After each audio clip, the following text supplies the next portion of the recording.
Hello everyone, this is dietitian Priyanka from Diet to Nourish. Welcome back to my channel.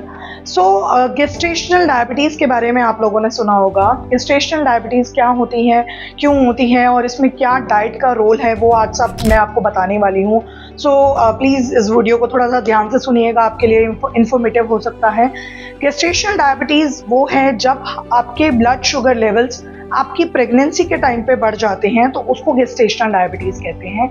इसके अंदर ये कभी भी हो सकता है, फर्स्ट ट्राइमेस्टर में, फर्स्ट मंथ में, द मोमेंट यू कंसीव, उस टाइम पर भी हो सकता है, या आपको ये लास्ट ट्राइमेस्टर में भी पता चल सकता है, मिड में भी हो सकता है, कभी भी हो सकता है। So the only factor is कि जब आपके शुगर लेवल्स बढ़ जाते हैं तो थोड़ी सी कॉम्प्लिकेशंस आना आपकी प्रेगनेंसी में और डिलीवरी में हो जाता है। तो what we have to make sure is कि आप गेस्टेशनल डायबिटीज़ को ठीक तरीके से समझो और उसको किस तरीके से डील करना है, वो भी एक बहुत इंपॉर्टेंट फैक्टर है। बिकॉज ये नॉर्मल डायबिटीज़ से थोड़ा अलग है, क्योंकि आप इस टाइम पे प्रेग्नेंट हैं। प्रेगनेंसी में हम जब अपनी ग्रोथ और अपने डाइट का ध्यान रखते हैं, तो हमें चाइल्ड डेवलपमेंट, अपने फीटस डेवलपमेंट के ऊपर फोकस करना होता है। फीटस डेवलपमेंट के लिए हमारे लिए बहुत इंपॉर्टेंट है कि हम जो भी डाइट लें उससे हमारे ब्लड शुगर लेवल्स कंट्रोल में रहें।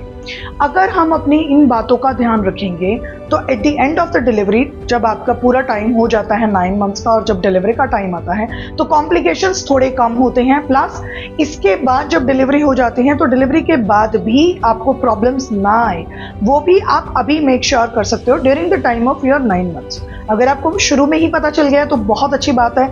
आप अपना जो भी ट्रीटमेंट प्रोटोकॉल है वो डॉक्टर की सलाह से ही करेंगे। अगर आपको आपके डॉक्टर कहती हैं कि आपको इंसुलिन लेना है या आपको मेडिसिन लेना है, आप वो ज़रूर लीजिए। बट सिर्फ इंसुलिन या मेडिसिन इस पॉइंट पर हेल्पफुल नहीं है। डाइट आपका फिर भी 80% का रोल प्ले कर रहा है। 80% डाइट आपकी ग्रोथ और बच्चे की डेवलपमेंट के लिए बहुत इंपॉर्टेंट है। जब आप डाइट की बात करोगे तो डाइट में कुछ छोटे से चेंजेस हमें करने होते हैं during the time of gestational diabetes, जिससे आपका शुगर लेवल कंट्रोल में रह सके। Plus you can also make sure कि आपके बच्चे की ग्रोथ पूरी हो। क्या होता है कि जब हम डाइट कर रहे होते हैं तो हम नेचुरली डायबिटीज़ के केस में हम ज़्यादा एक्स्ट्रा कट डाउन करके, थोड़ा सा कैलोरी डेफिसिट करके, थोड़ा सा कम कार्ब्स खा के काम चला सकते हैं। बट प्रेगनेंसी के टाइम पर, क्योंकि हमें ग्रोथ के हिसाब से कैलोरीज भी ज़्यादा देने होते हैं, तो डाइट में कुछ कॉम्बिनेशंस होते हैं, कुछ इंग्रेडिएंट्स होते हैं जो बहुत हेल्पफुल होते हैं। तो हम जिस भी फेज पे पता चलता है कि आपको गेस्टेशनल डायबिटीज़ है, उस फेज से वहीं से हम अपना डाइट चार्ट शुरू करते हैं। जो भी आपका वीक चल रहा है, जो भी आपका मंथ चल रहा है, वहाँ से डाइटरी मॉडिफिकेशंस रिक्वायर्ड होते हैं। तो सबसे पहला तो ये कि आपका जो रेंज है वेट गेन का during the time of conception, during the time of pregnancy, वो आपका एक आइडियल रहना चाहिए। अगर आप बहुत ज़्यादा वेट गेन करना शुरू कर देते हो इन द फर्स्ट ट्राइमेस्टर या सेकेंड ट्राइमेस्टर में ही, तो आपकी डायबिटीज़ होने के, मतलब शुगर लेवल बढ़ने के चांसेस ज़्यादा होते हैं। तो you have to make sure कि अगर पहली बात तो if you are already overweight जब आपने कंसीव किया है, तब तो आपको 100% श्योर करना है कि आपका डायबिटीज़ ना बढ़े, आपके शुगर लेवल्स ना बढ़े।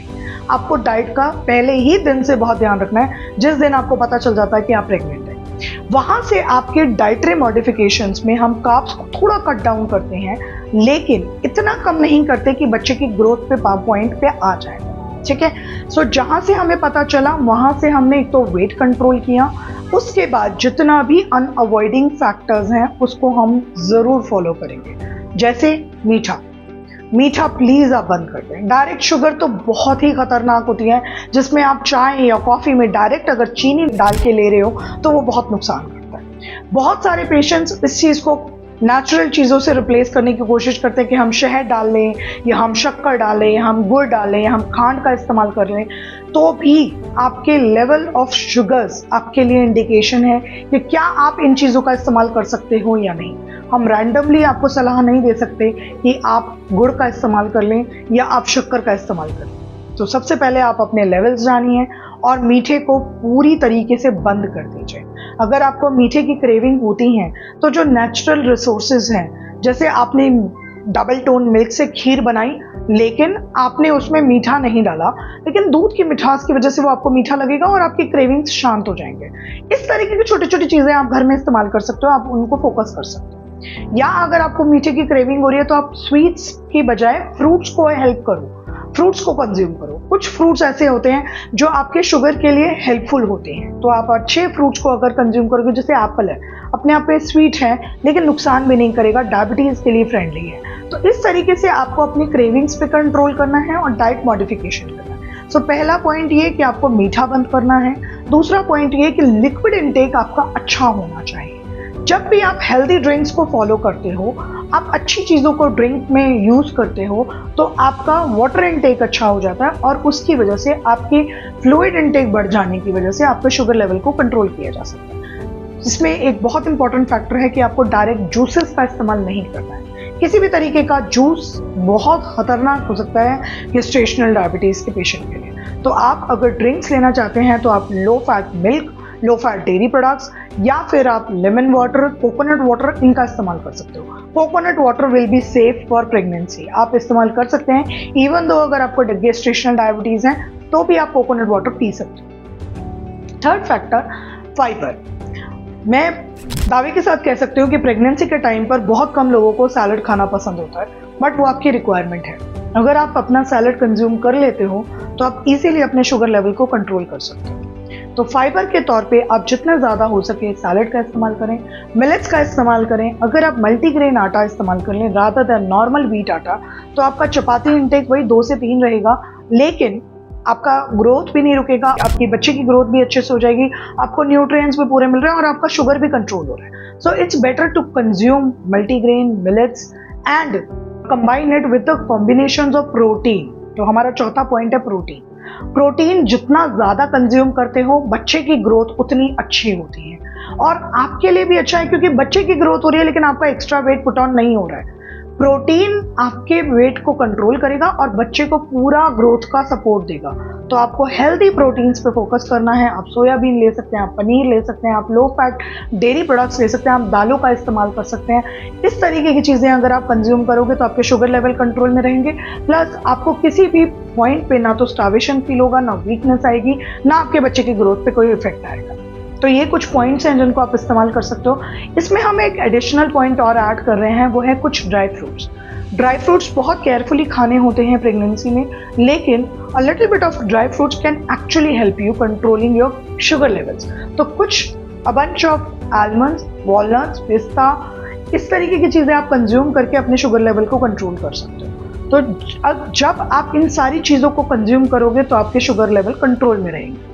मैं एक और इम्पॉर्टेंट पॉइंट बताना चाहती हूँ, जो हमारे फूड के कॉम्बिनेशंस हैं वो आपको बहुत ध्यान रखने हैं। जैसे एक कॉम्बिनेशन है जो थोड़ा सा गलत होता है, मिल्क और फ्रूट का कॉम्बिनेशन। अगर आप मिल्क और फ्रूट का कॉम्बिनेशन इस्तेमाल करते हो प्रेगनेंसी में, जैसे आप बनाना शेक, फ्रूट शेक्स इस्तेमाल करते हो एनर्जी के लिए, तो वो आपके शुगर लेवल को हाइक कर सकता है। अगर आपको गेस्टेशनल डायबिटीज़ है तो मेक श्योर कि आप इस तरीके के कॉम्बिनेशन, फ्रूट और मिल्क वाले कॉम्बिनेशन को इस्तेमाल ना करें। आप फ्रूट स्मूदीज ले सकते हैं जिसमें कि आप कोकोनट वाटर या बटर मिल्क या कर्ड का इस्तेमाल करके बना सकते हो, लेकिन फ्रूट को आप मिल्क के साथ कंबाइन ना करें।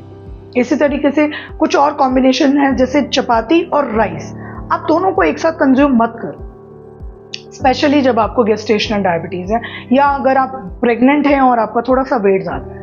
जब आप राइस खा रहे हो तो आप रोटी मत खाइए, और अगर आप रोटी खा रहे हैं तो आप राइस मत खाइए। ये दोनों कॉम्बिनेशन आपके लिए थोड़ा सा गलत हो सकता है। But at the end of the video I just want to clear one thing, हर प्रेगनेंसी अलग होती है, हर प्रेगनेंसी के सॉल्यूशंस अलग होते हैं, हर प्रेगनेंसी की डाइट अलग होती है। ये सिर्फ एक स्लाइड सी इंफॉर्मेशन के लिए वीडियो है, बट इस इंफॉर्मेशन पे आप कोई भी ट्रीटमेंट प्रोटोकॉल को डिक्लेयर नहीं कर सकते हो। You need to follow a proper diet and you have to talk to your dietitian.